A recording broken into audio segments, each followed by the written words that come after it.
di dalam sebuah kitab yang bernama Qurratul Aini bi Fatawa Ulama'il Haramaini li Syekh Husain bin Ibrahim Al-Maghribi, juz pertama halaman 271. Ada keterangan, ma qaulukum fi syarifi hal yafdulul alima amil alimu afdalu. Apa pendapat kalian wahai para ulama? Ini ada pertanyaan kepada para ulama Makkah, Madinah, tanah haram, yang direkam, ditulis percakapan ini di dalam kitab Qurratul Ain bi Fatawa Ulama'il Haramain karya Syekh Husain bin Ibrahim Al-Maghribi. Al-Maghribi ini maksudnya adalah Maroko, sehingga dulu para ulama dan ahlul bait Rasul yang datang kurun awal ke Indonesia banyak dari Maghrib, Maulana Maghribi, ataupun banyak juga yang dari Samarkand, Asmorokondi, Samarkand, Uzbekistan. Jadi yang kurun-kurun awal bukan dari Yaman. Yang kurun-kurun awal yakni para wali songo itu mereka bukan dari Yaman.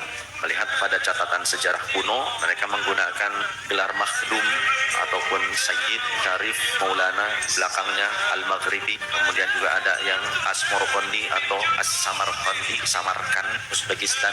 Jadi tidak ada yang al-Yamani atau al-Hadrami untuk kurun-kurun awal. Ahlul Bait kurun awal itu tidak melalui Yaman, kurang lebih demikian. Di dalam kitab karya Syekh Husain bin Ibrahim Al-Maghribi, juz pertama halaman 271, ada rekam jejak tanya jawab antara umat dengan para ulama Haramain, ulama tanah haram, Makkah, Madinah. Ma qaulukum fi syarifi hal yafdulul alima amil alimu afdalu. Apa pendapat tuan-tuan sekalian tentang syarif? Syarif ini keturunan Rasul yang biasanya menempati kedudukan yang penting di sosial masyarakat ataupun tatanan pemerintahan, seperti Maulana Hidayatullah, Makhdum Hidayatullah bergelar Syarif. Jadi dikenalnya Syarif Hidayatullah.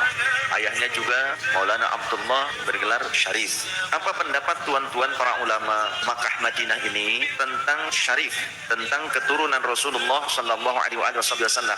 Kalau istilah Habib itu baru dicetuskan oleh Habib Umar bin Abdurrahman Al-Attas, dan itu hanya masyhur di Yaman. Dan ketika imigran Yaman datang ke Indonesia, mereka pun banyak yang menggunakan istilah Habib ini di Indonesia, dan baru masyhur di Indonesia ini secara luas di zaman-zaman medsos, di zaman media, kira-kira belasan tahun terakhir lah.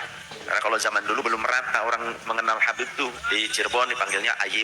Nah, karena dari kebiasaan dulunya dari zaman para sadah ashraf. Sadah itu jamak dari sayyid, ashraf itu jamak dari syarif. Yang kurun awal datang ke Nusantara, mereka tidak pakai gelar Habib. Belum ada saat itu. Pakainya syarif ataupun sayyid. Kebanyakan syarif mereka. Boleh sayyid, boleh syarif. Di Cirebon dipanggilnya Ayib karena dari panggilan mudahnya kata syarif. Di Sumatera pakainya Sidi dari kata Sayyidi, termasuk di Maroko juga sama ya, Sidi, ataupun di luar ya Sayyid atau Syarif. Di Makkah, Madinah dulu ya pakainya Sayyid atau Syarif, termasuk keluarga Sayyid Abbas, Sayyid Alwi Al-Maliki, Sayyid Sulaiman. Kemudian juga rajanya dulu zaman masih Hijaz namanya Syarif Husain Al-Qadri, Syarif yang menjadi raja Syarif. Ditanyakan oleh masyarakat pada saat itu kepada Mufti Makkah Madinah, apa pendapat kalian tentang seorang syarif keturunan Rasul sallallahu alaihi wasallam yang dimuliakan? Hal yafdulul alima, apakah mereka ini lebih unggul dibandingkan ulama, orang alim? Amil alimu afdalu, atau sebaliknya, orang alim atau ulama itu lebih unggul dibandingkan syarif? Apa pendapat atau fatwa Anda sekalian wahai para ulama Makkah Madinah? Maka al-jawabu, adapun yang menjadi jawabannya adalah asy-syarifu afdalu min haitsun nasabi. Syarif itu lebih unggul jika dilihat dari segi nasab. Wal alimu afdalu min haitsul ilmi. Akan tetapi orang yang berilmu, orang alim, ulama itu lebih unggul jika dilihat dari segi ilmunya. Wa fadilatul ilmi tafuqu fadilatan nasabi, dan keunggulan ilmu itu di atas keunggulan nasab. Jangan dibalik. Sekali lagi, wa fadilatul ilmi tafuqu fadilatan nasabi. Keunggulan ilmu, keutamaan ilmu itu lebih unggul, ada di atas keutamaan nasab. Wa qad taqaddama hadzal jawabu awwal al-kitabi 'anil anil ajhuri, dan sungguh telah berlalu, kata beliau, jawaban tentang hal ini, dasar-dasar hukumnya di awal kitab ini, anil ajhuri, yang diambil dari fatwa atau penjelasan Imam al-Ajhuri. Itu terdapat di dalam kitab Qurratul Aini bi Fatawa Ulama'il Haramaini li Syekh Husain bin Ibrahim al-Maghribi. Wa naqala Syekh Nawawi al-Bantani fi kitab Maraqil Ubudiyyah bi Syarh Hidayatil Hidayati.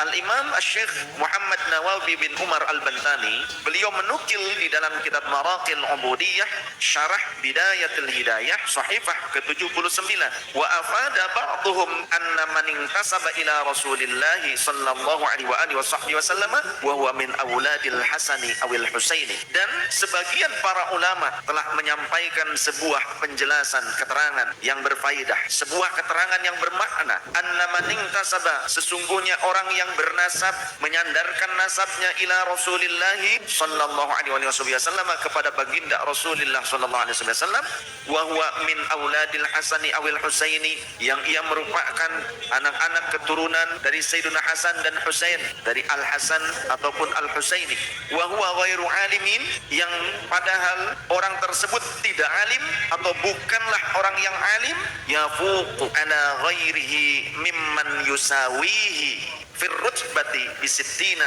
darajatan. Orang yang bernasab kepada Rasulullah SAW, yang ia merupakan anak-anak keturunan Sayyidina Hasan ataupun Sayyidina Husain radhiyallahu anhuma, yang orang tersebut bukan orang alim, yang orang tersebut tidak alim, artinya gampangannya awam, bodoh, itu yafuqu ala ghairihi, lebih unggul dibandingkan selain mereka, mimman yusawihi, selain mereka itu siapa? Dari kalangan orang-orang yang sama-sama awam, lebih unggul dibandingkan orang lain yang awam, yang bodoh. Kalau seorang ahlul bait Rasul bodoh, dia lebih unggul derajatnya dibandingkan sesama orang bodoh yang tidak bernasab kepada Rasulullah. Mimman yusawihi itu maksudnya begitu, dibandingkannya dengan orang bodoh, bukan dibandingkan dengan kiai atau ulama. Awas, hati-hati, ada yang mendistorsi. Banyak oknum-oknum tuh, supaya apa? Hanya mendoktrin umat, bukan dikategorikan dibandingkan dengan ulama, bukan dibandingkan dengan kiai, bukan. Di sini perbandingannya apple to apple, sayyid atau syarif ahlul bait Nabi yang bodoh dibandingkan dengan 60 orang yang bodoh lagi yang bukan ahlul bait. Maka lebih unggul ahlul bait Nabi yang bodoh dibandingkan ala ghairihi mimman yusawihi fir rutbati bisittina darajatan, dibandingkan 60 orang yang bodoh yang bukan ahlul bait. Lanjutkan kalimatnya, ini belum selesai.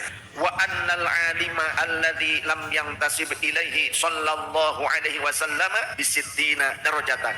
Dan sesungguhnya orang yang alim yang tidak bernasab kepada Nabi sallallahu alaihi wasallam itu yafuqu, mengungguli bisittina darajatan, lebih unggul dibandingkan mereka orang yang bernasab kepada baginda Nabi tapi bodoh, bisittina darajatan, 60 derajat lebih unggul.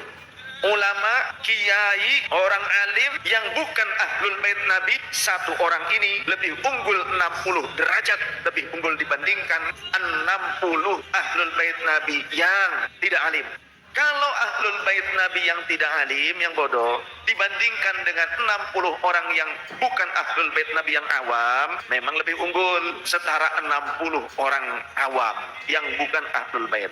Kalau ahlul baitnya bodoh, awam, dibandingkannya bukan dengan ulama, dibandingkannya dengan orang awam lagi. Tapi kalaupun ada orang alim tapi dia tidak bernasab kepada Rasulullah, bukan ahlul bait, bukan sayyid, bukan syarif, tapi alim, dibandingkan dengan ahlul bait yang bodoh, maka 60 derajat lebih unggul ulama ini.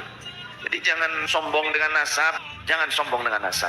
Saya ingat dengan sebuah hikayat, cerita seorang cicitnya Rasul sallallahu alaihi wasallam yang ia bergelar As-Sajjad, orang yang sangat banyak sujudnya. Setiap malam tak kurang dari 1000 rakaat salat sunnah, yakni Al-Imam Ali Zainal Abidin bin Sayyidina Al-Husain bin Sayyidina Ali bin Abi Talib wa Fatimah Az-Zahra Al-Batul binti Sayyidina Muhammadin sallallahu alaihi wasallam. Sayyidina Ali Zainal Abidin ibn Al-Husain berteman dengan seorang tabi'in yang alim, bahkan pembesar ulama min kibarit tabi'in, salah satu pembesar tabi'in, ulama dari kalangan tabi'in, yakni Imam Tawus, akrab dengan Imam Tawus. Suatu ketika Imam Tawus menyaksikan Imam Ali Zainal Abidin menangis terseduh-seduh sampai benar-benar sedih rasanya.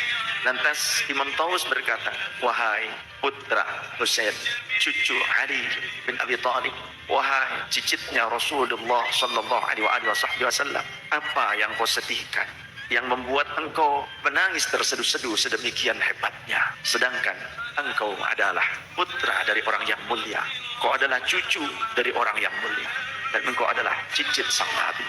Di sela-sela tangisannya mendengar Imam Taus berkata demikian kepada As-Sajjad, maka Imam As-Sajjad berkata, wahai sahabatku Taus, jangan kau bawa-bawa ayahku, kakekku, dan juga Rasul sallallahu alaihi wasallam.